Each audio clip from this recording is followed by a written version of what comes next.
Okay, there is a dripper in the pipe.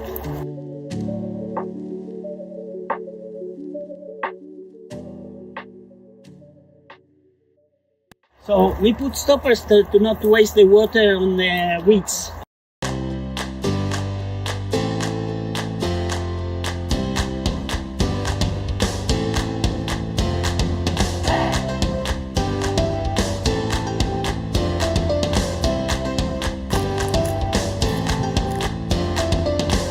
So Vicky, what are we doing here today? Well, we thought we were going to be picking avocados, but we're picking, my gloves are too big, these little stoppers that keep the water from flowing to the avocado trees. So as the trees grow, they have stoppers every so often. As the trees grow, we pull the stoppers so the water goes to where the roots are.